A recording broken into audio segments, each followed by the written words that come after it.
Bonjour, en cette période de crise, alors qu'on croit ou qu'on veut croire que tout a été essayé en matière de lutte contre le chômage, demain vous propose de redécouvrir l'insertion par l'activité économique, un secteur qui a fait et qui continue à faire ses preuves. Et pour parler d'insertion par l'activité économique, j'ai le plaisir de recevoir monsieur Jean-Pierre Pauillac, qui est trésorier des chantiers écoles nationales, et monsieur Laïc, Laurent Laïc, qui est président du comité national des entreprises d'insertion. Bonjour à tous les deux. Bonjour. Bonjour. On va essayer de faire une émission pédagogique.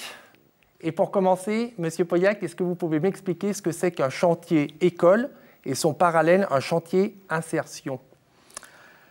Alors, les chantiers partent d'un principe qui est la pédagogie du chantier école, qui veut que l'acte de production soit un acte apprenant.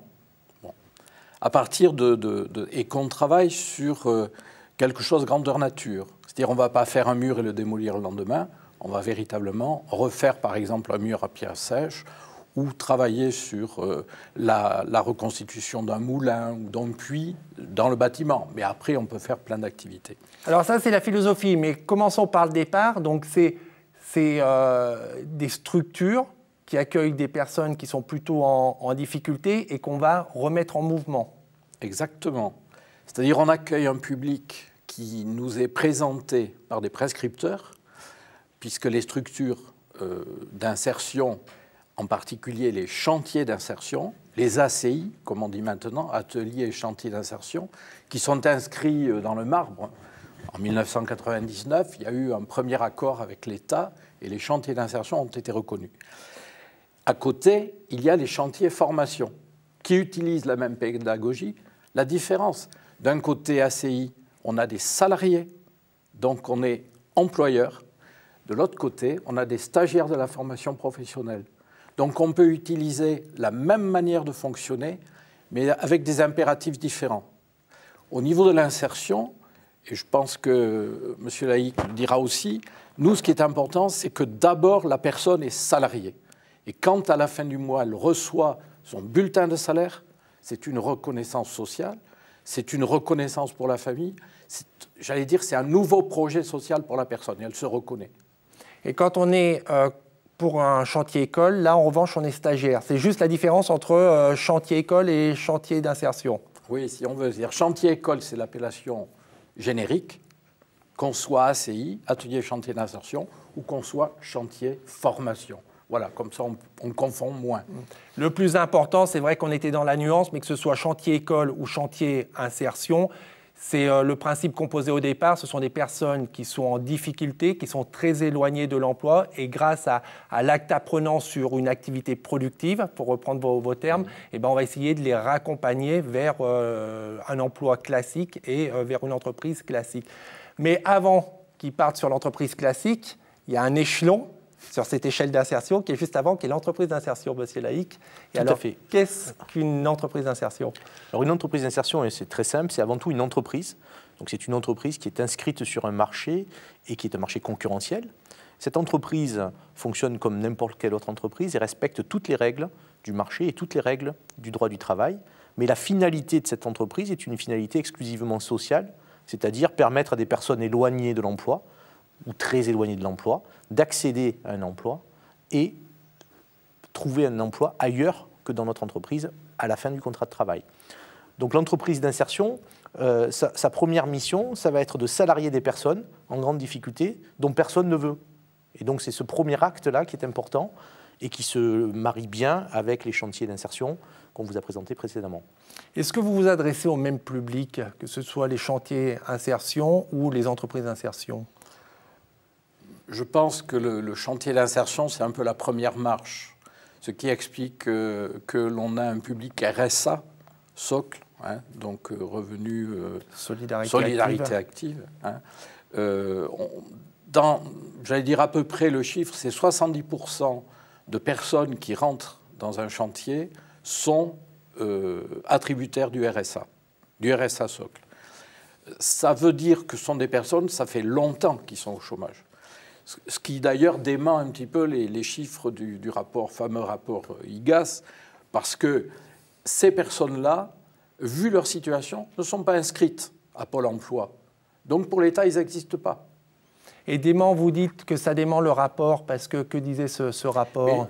Le rapport dit, alors déjà, que les publics des entreprises d'insertion et les publics des chantiers d'insertion sont les mêmes, ce qui n'est pas tout à fait vrai, parce que, j'allais dire, dans l'activité du chantier d'insertion, et c'est comme ça, et c'est pour cela qu'on a voulu créer une branche professionnelle, hein, qui a créé le syndicat, le CINESI, qui est le syndicat national des employeurs spécifiques et d'insertion.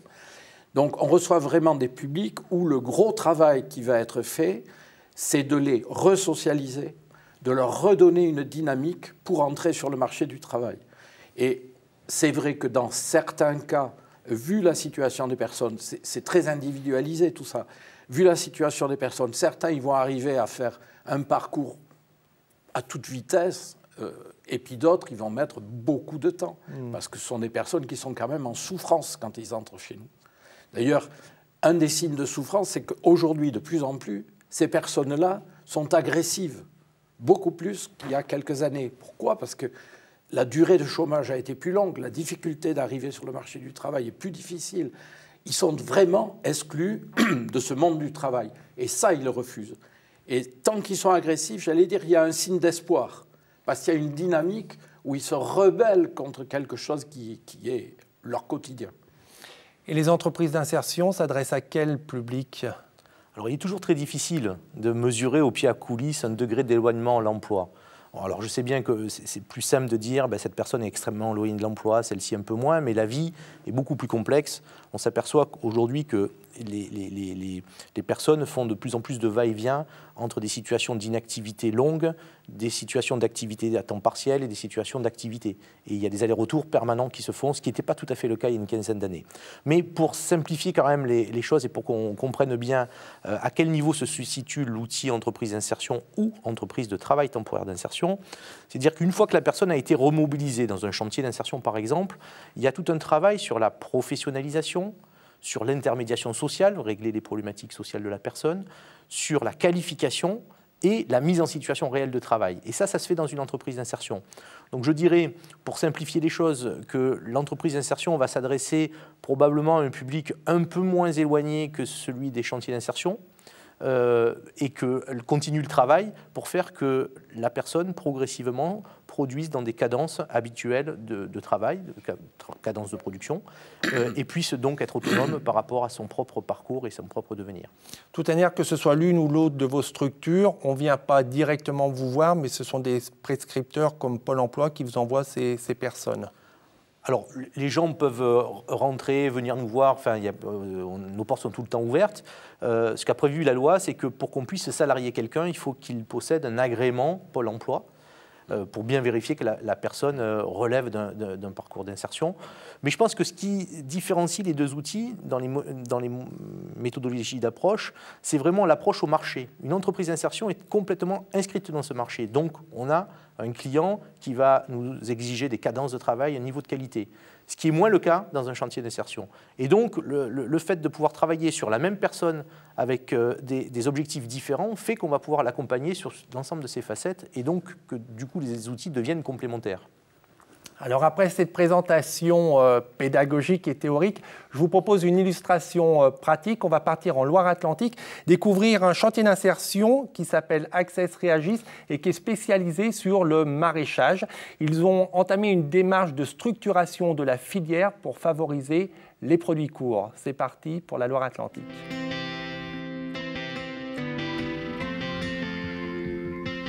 Réagis, donc l'association chantier d'insertion et le producteur de légumes sur l'exploitation de Saint-Gildas-des-Bois.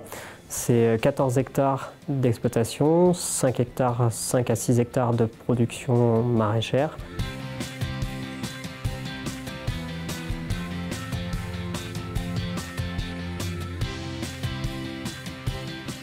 Panier Équitable en fait est un groupement de producteurs pour faire du circuit court. C'est notre priorité, c'est bien un achat de consommateurs vers le producteur en direct. Il n'y a pas d'intermédiaire, sachant que toutes les productions sont des productions issues de l'agriculture biologique ou des productions du terroir faites par les producteurs sur leur exploitation.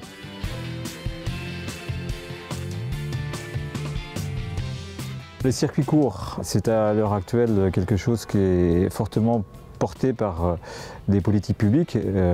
L'objectif, c'est de rapprocher le producteur du consommateur, quel qu'il soit, que ce soit un consommateur public ou un consommateur privé, et de relocaliser l'agriculture. Les projets à venir, c'est d'aller vers un projet de plateforme circuit court, donc pour répondre à des politiques publiques du Conseil général et du Conseil régional qui souhaitent améliorer l'alimentation des lycées, donc en favorisant l'accès direct aux producteurs et donc des produits locaux.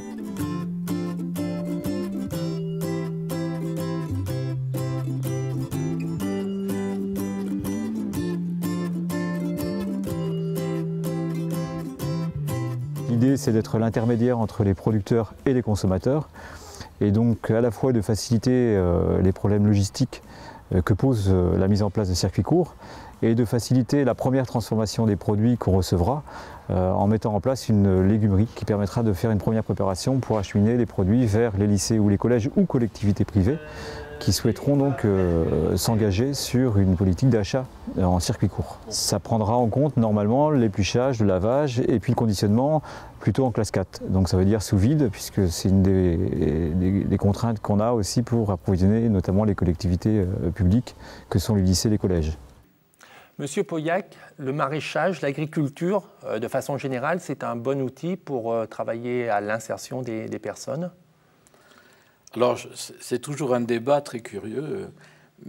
Moi, je dis ce retour à la terre est significatif. On retrouve ses racines. J'allais dire, on se replante, on se remet sur ses deux pieds. Ça, c'est important. Enfin, alors, peut-être que c'est dans les idées, mais enfin, c'est important, je crois, pour les personnes. Le problème de l'agriculture, et en particulier du maraîchage bio, c'est quand même un problème économique. Là où sur un espace de maraîchage, vous allez avoir un salarié qui travaille avec des outils techniques, etc., dans un chantier, vous allez mettre 12 personnes sur le chantier.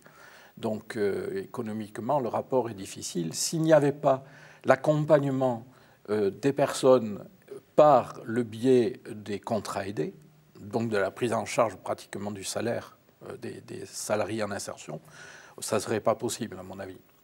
Donc, ce sont des équilibres économiques qui sont très limites et où vraiment, il faut vraiment jouer toute la carte et tout l'équilibre de ce que peut apporter la subvention et de ce que peut apporter la production qui est faite dans le chantier. Alors justement, on reviendra sur le financement, on parlait un petit peu d'efficacité. Est-ce qu'aujourd'hui, on peut dire que l'insertion par l'activité économique est efficace? Alors peut-être en prenant les deux structures, par exemple pour les entreprises d'insertion, est-ce qu'on peut dire que ce que vous faites, ça marche, ça fonctionne? Écoutez, oui, ça marche. Nos entreprises respectives le montrent au quotidien. Et quand je dis que ça marche selon deux modèles. D'abord, ça marche parce qu'on développe des produits, des services efficaces pour nos clients. Et on voit bien que dans le reportage qu'il y a eu, on parle bien d'alimentation et d'alimentation bio. Et c'est efficace pour les personnes, puisque le fait même de salarier des personnes, de les mettre sur des véritables marchés, de leur proposer des véritables prestations, font que ça leur permet de se reconstruire, de poser leurs valises, de partir de là où elles en sont dans leur parcours professionnel et personnel, et de reconstruire leur trajectoire dans la vraie vie économique. Et donc, c'est efficace au-delà des résultats dont on parlera, je pense, après, sociaux et de placement emploi. Eh bien, on peut en parler tout de suite. Alors, je sais que l'évaluation, c'est toujours un sujet un petit peu délicat, mais par exemple, parmi les salariés qui passent dans votre entreprise d'insertion, combien vont après trouver un emploi dans une entreprise dite classique? Alors, d'après notre observatoire des entreprises d'insertion de l'année 2011, on en a un peu plus de 1 sur 2 qui retrouvent un emploi dans une entreprise classique. Et pour celle qui n'a pas eu la chance ou l'opportunité de retrouver un emploi, elle va rester dans une entreprise d'insertion, elle va repartir sur des circuits qualifiants? Alors, elle peut rester dans l'entreprise d'insertion dans la limite des 24 mois de l'agrément. Puis après, il y a tout un travail avec les prescripteurs pour tirer les points forts du parcours, voir les points de difficulté où la personne n'est pas arrivé à gravir un échelon, pour pouvoir retravailler avec elle et travailler avec le prescripteur. Donc il y a un suivi aussi du travail que l'on fait au-delà de l'entreprise d'insertion. L'entreprise d'insertion ne va être qu'une étape dans le parcours de vie d'une personne ou dans le parcours professionnel de cette personne-là. Il faut arriver à le valoriser, même quand le parcours n'est pas positif, parce que toute expérience de travail mérite d'être vécue et on doit pouvoir en tirer les points forts et les points faibles. Donc je dirais c'est certes par rapport à la sortie emploi et au taux de sortie qu'on nous demande de produire, ce ne sera pas positif, mais pour la personne et pour son travail à venir, ça peut l'être.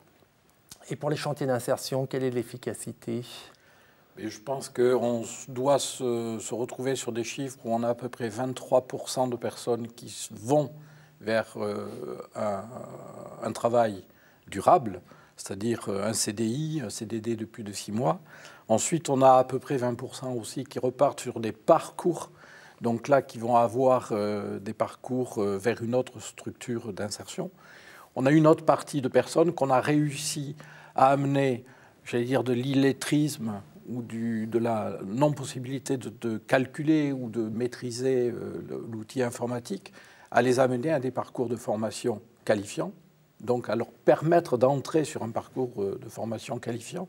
Et puis, bien sûr, il y a ceux qui, malgré tout le travail qui a été fait, n'arrivent pas à émerger, ce qui pose, entre guillemets, la question, est-ce que les 24 mois, pour certaines personnes, c'est suffisant ? Et pour qu'on se rende compte aussi, il y a combien de chantiers d'insertion et ça représente combien de personnes en insertion ? Alors, il faut savoir qu'au niveau national, il y a à peu près 1800 structures qui font du chantier d'insertion.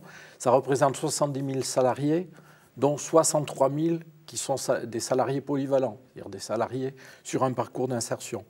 Sur chantier école même, on a aujourd'hui 650 adhérents, on représente 33 000 salariés et on a 18 associations régionales qui sont un relais, j'allais dire, du niveau national sur le territoire. Et les entreprises d'insertion, vous représentez combien de salariés pour combien d'entreprises d'insertion ? Alors l'entreprise d'insertion, il y a 1200 entreprises d'insertion en France, ce qui représente 65 000 salariés, la moitié en insertion, la moitié en salariés permanents, pour un chiffre d'affaires consolidé d'à peu près 1 milliard d'euros.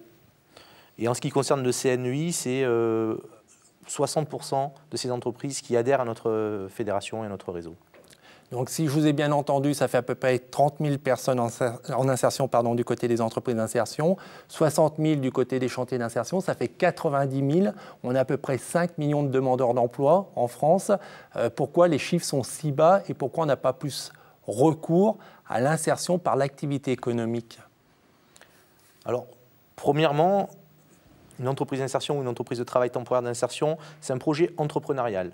Donc il faut un entrepreneur qui veuille prendre des risques, qui veuille mettre en œuvre une idée avec des personnes. Et donc ça ne se trouve pas facilement et on a les mêmes problèmes que n'importe quel secteur d'activité qui veut développer son activité avec des entrepreneurs. Deuxième problème, c'est que l'équilibre dans une entreprise d'insertion est un équilibre qui est parfaitement instable. C'est déjà compliqué pour une entreprise de s'en sortir économiquement et socialement dans le monde d'aujourd'hui. Pour une entreprise d'insertion, c'est d'autant plus compliqué. Et donc, la santé financière de ces entreprises sont toujours délicates et fragiles. Troisième problème, c'est que ces entreprises, elles appartiennent à la fois au champ économique et à la fois au champ social. Autant dire qu'on ne sait jamais trop comment les classer.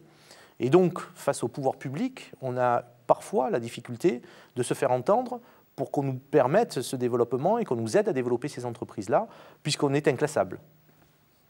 Et du côté des chantiers d'insertion, alors pourquoi il n'y a pas plus de personnes qui sont recrutées par les chantiers ? Moi, j'allais dire, aujourd'hui, c'est une histoire de gros sous. L'idée, j'allais dire, entrepreneuriale de lancer un chantier, il y a des projets sur mon territoire, aquitain. L'année dernière, c'est 20 projets qui ont été refusés et qui auraient pu exister. Mais tout ça, c'est d'abord, il y a un problème de subvention, c'est-à-dire comment on va accompagner ces structures dans le travail qu'elles vont effectuer auprès des salariés. Et puis, il y a le nombre de contrats aidés qui sont limités. Et donc, on ne peut ouvrir un chantier que si on nous accorde les postes qui vont avec le projet qu'on a présenté. Et on ne vous accorde pas les postes parce que vous êtes quoi, un puits sans fond et que ça coûte cher et que ça ne rapporte rien à la société, si je veux être un peu provocateur?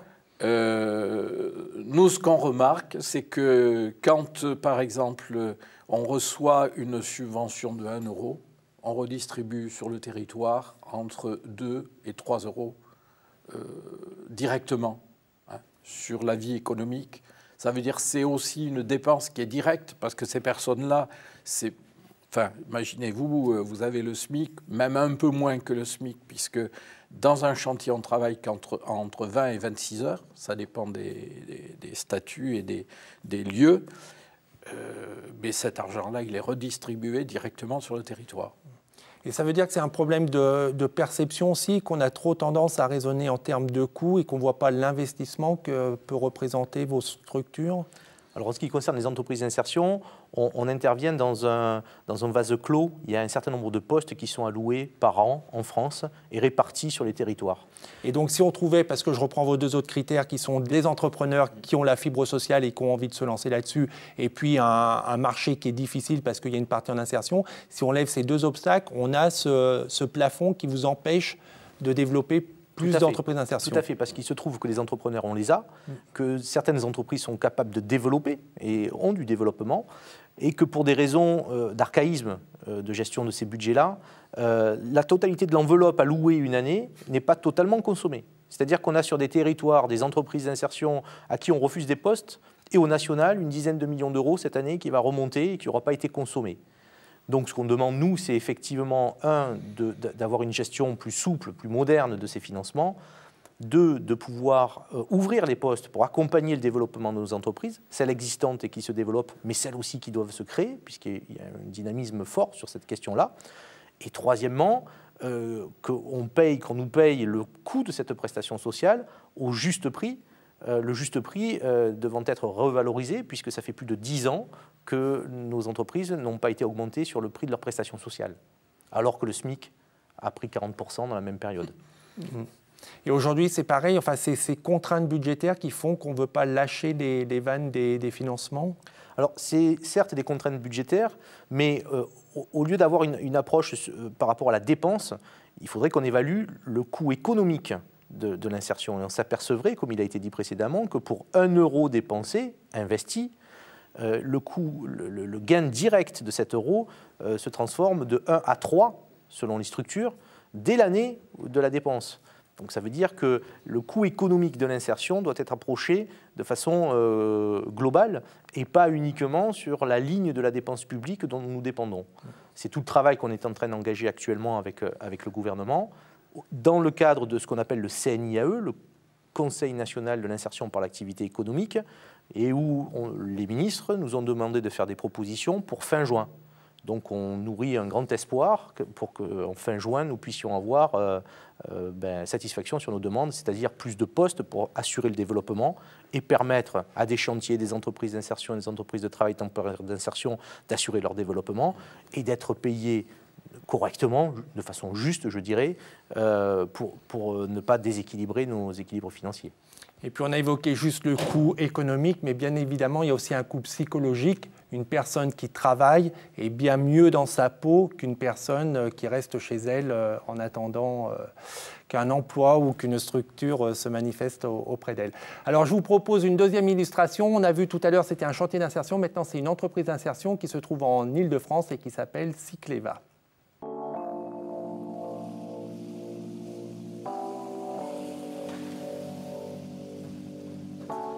Cycleva est une entreprise d'insertion dans l'activité nettoyage industriel et activité déchets pour la collecte des encombrants et le démantèlement des D3E.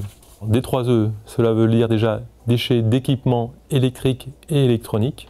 Donc pour nous, les D3E, c'est le démantèlement d'écrans téléviseurs et ordinateurs. Ce qui est intéressant, c'est que ça nous permet pour l'insertion de faire travailler des gens non qualifiés, des gens qui ont des problèmes d'emploi. Ma fonction principalement est de m'occuper du recyclage des encombrants qui ne sont pas ramassés par les éboueurs, comme les écrans. Nous récupérons aussi les frigos, machines à laver pour les recycler et en faire bon usage ensuite. Ce qui me plaît, c'est me dire que bon, quand je fais mon boulot, je nettoie et Je préserve les communes et nous améliorons le respect de l'environnement.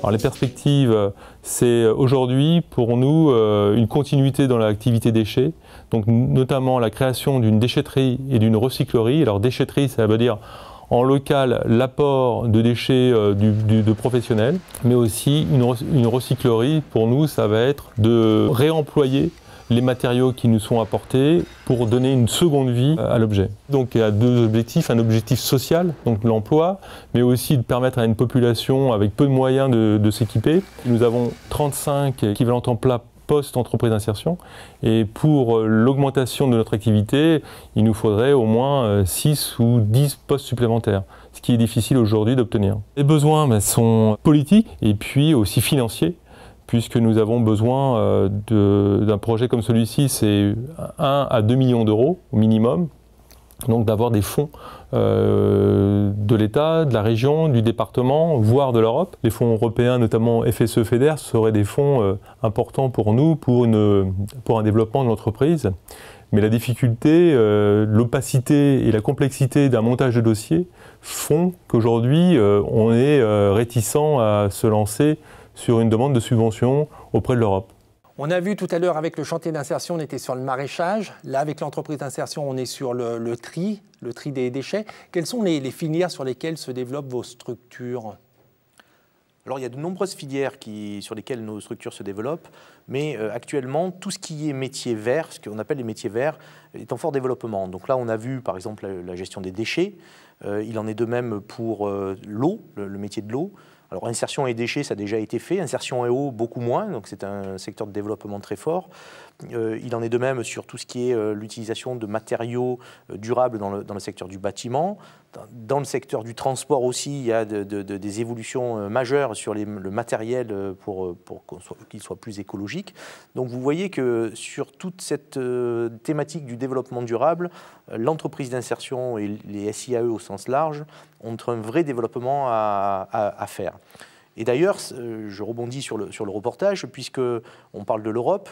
On a été entendu auprès de la Commission européenne et on s'aperçoit que tout ce qui touche à la croissance dite intelligente, c'est le jargon européen, avec des emplois non délocalisables et avec des emplois qui produisent de l'inclusion active, donc de l'insertion, l'Europe est prête à soutenir ces initiatives dans les pays européens et notamment dans la France.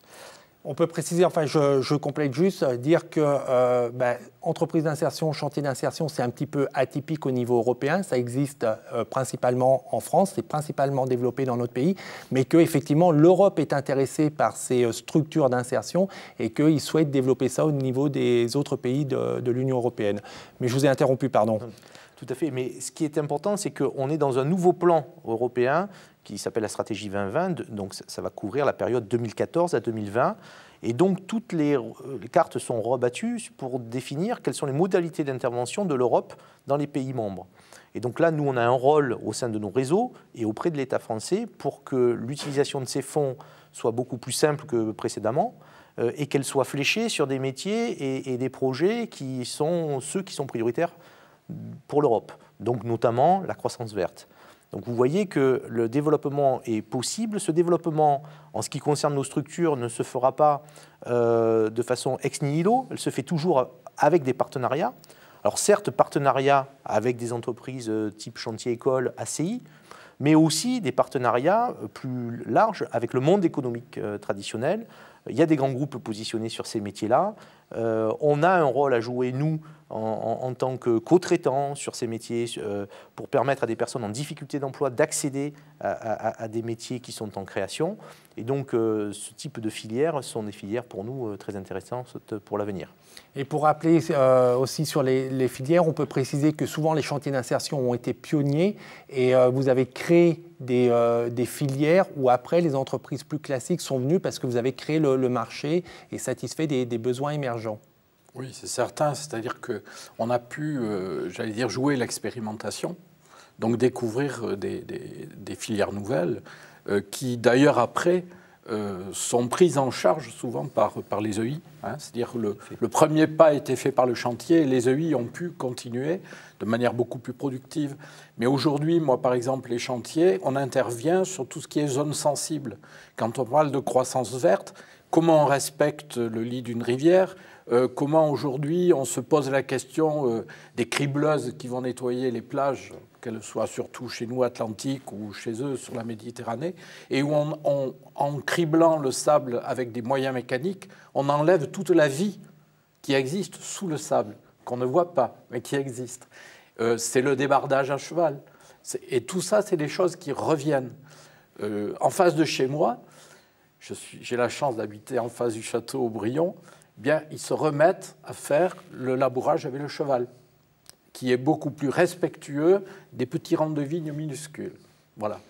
Pour terminer et rapidement, donc vos deux structures, que ce soit les chantiers d'insertion, chantiers écoles et les entreprises d'insertion, ont manifesté plus que jamais la volonté de travailler ensemble. Pour quelles raisons? Pour peser plus lourd auprès du gouvernement et obtenir plus de moyens? Certes, mais c'est surtout parce qu'on est dans le 21e siècle. Et je pense qu'aujourd'hui, plus que hier, on a besoin de travailler ensemble, de montrer la cohérence de nos deux outils. Et sur les territoires, on n'en a pas beaucoup parlé aujourd'hui, mais la dimension territoriale est très importante. On s'aperçoit que le maillage entre un chantier d'insertion, une entreprise d'insertion, une collectivité territoriale, fait que l'emploi se développe, l'emploi non délocalisable se développe, et l'emploi pour des gens précaires aussi, parce qu'il n'y a pas que des numéros 1 dans notre société. Et donc, ce renforcement des liens, qui peut présager un mariage d'ailleurs hein, dans quelques temps, à un moment donné est très important parce qu'il apporte de la lisibilité à nos interlocuteurs en disant on n'est pas des outils qui sont concurrentiels, on est des outils complémentaires et en rassemblant nos forces, non seulement on est significatif en termes de volume, et puis on va permettre d'atteindre un objectif social et un retour à l'emploi à moindre coût. Et donc, face au gouvernement et aux enjeux de court terme que l'on a, il est important pour nous de montrer qu'on est capable de parler d'une seule voix et qu'on est capable de s'inscrire de façon complémentaire les uns par rapport aux autres. Et ce mariage potentiel, c'est aussi un gage d'efficacité pour toutes les personnes à qui vous venez en aide. Mais bien évidemment, la clé d'entrée, avant d'être l'approche structure, elle est l'approche des publics, des personnes. Un public, ça ne veut rien dire, c'est une personne. Et on s'aperçoit aujourd'hui que les personnes se retrouvent de plus en plus en grande difficulté et avec des structures autour qui ont de plus en plus de mal à les accompagner. Et le fait de pouvoir travailler de façon très complémentaire, c'est permettre aussi une orientation efficace en fonction des problématiques que l'on va rencontrer au fur et à mesure avec la personne.